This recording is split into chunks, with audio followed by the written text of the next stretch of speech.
Yan guys, ito guys ang mag-ina.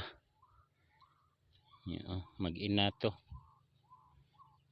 tahimik yung buhay nila guys, tahimik ilang buhay mag-ina.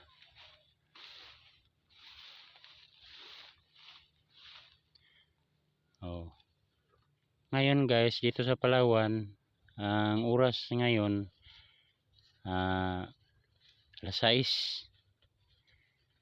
6 na, pero dili pa yung nadilim gyud, dilim kaayo, madilim, maliwanag pa rin, maliwanag pa.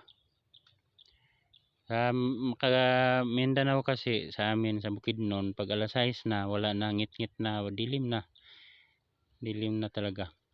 Pero dito sa Palawan, mangha ako dito kasi ang alas 6 dito liwanag pa. Parang ano to guys, malapit lang kasi sa Malaysia to guys.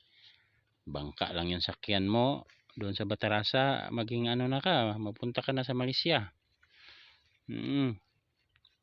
Sa ibang bansa. Yan guys, malapit lang ito sa ibang bansa guys, yung Palawan, parang ano na ba, parang boundary na. So iba na talaga ang takbo ng araw dito. Parang ano na, late ng ano ng 3 oras or dalawang oras. Guys. Okay kayo sila, busog kayo yung ano, busog kayo yung inahin. Busog na busog. Itong anak magbusog pa to. Mga tuog na ni mamaya dito. Okay kayo sila dito kay maraming damo. Libre kayo dito guys sa lupa sa amo ko guys. Mag-alaga ng kalabaw at saka baka. Okay kayo ang akong ano guys, yung mga alaga guys.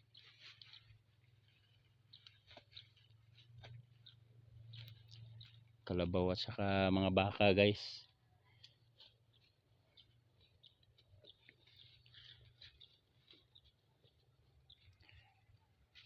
Sa awa ng Panginoon, okay kayo ang akong pag-alaga og mga hayop. Kay panahon nga matagal-tagal yung sahod ko, makabinta ako. Pero kalabaw hindi pa ako nakabinta. Kuan pa kasi ang kalabaw ko, 2. Yung baka ko, ang natira nga baka ko ngayon 5 na lang to. Hindi ko mahirapan sa pagpakain kay malapad yung ano, malapad yung area. Lupa sa akong amo kasi to. Pero sa una guys, pag-umpisa nako sa pagbili ng baka, inutang ko to sa akong amo, nag-utang ako ng 50,000. Utang ako ng 50,000 para nga i-capital sa pagpangalaga ng hayop. So sa mabuting palad, mabuti kasi yung amo ko, hindi ako nakabayad, kaya hindi man ako pinagbayad, kay direct man ako nangutang sa kanya, hindi bitaw na hindi na nagdaan sa mga treasurer. So linapitan ko lang yung amo ko 50,000, hindi ako nagbayad. So nagumpisa ako sa baka nga 2 piraso hanggang nagdami. So binta po na ako pagka pag may time, mahirapan na. Yan lang guys, yung yung mabait kasi yung amo ko. Pag mag-utang ka na hindi na alam sa treasurer, hindi na yun pwede bayaran, kay iyan na tong tulong ba. Sabi niya man sa akin, pag magbait ka, tulungan kita, suportahan kita. So nagbait man ko, abot na ako ng 15 years sa akong amo. Mabait ko kaya hindi man ako wala akong kasalanan. Yun lang guys, ang ano ko, yung history sa aking buhay. Hindi man ako mga 15 years na, hindi ako ningon nga na football, hindi ako na balita nga may sala, hindi. Ayan guys.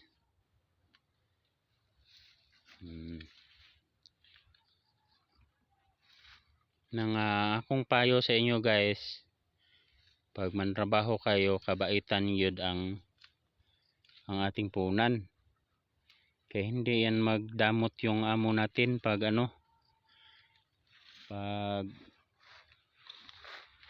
bait lang tayo, tapat sa amo.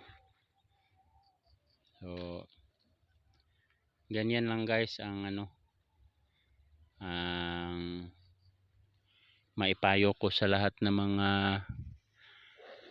subscriber at viewers ko.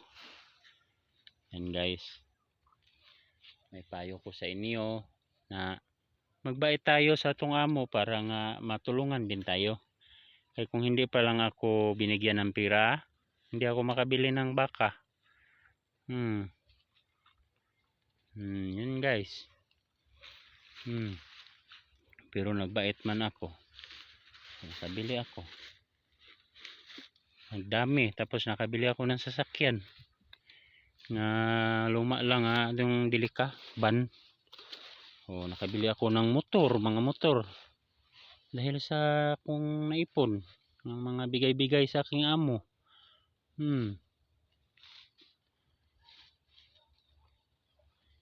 Yan lang guys ang sekreto sa panarbaho guys, kabaitan lang talaga. Salamat guys, salamat sa inyong suporta guys, salamat. Dito lang muna tayo kay magpuntan muna ako doon sa loob.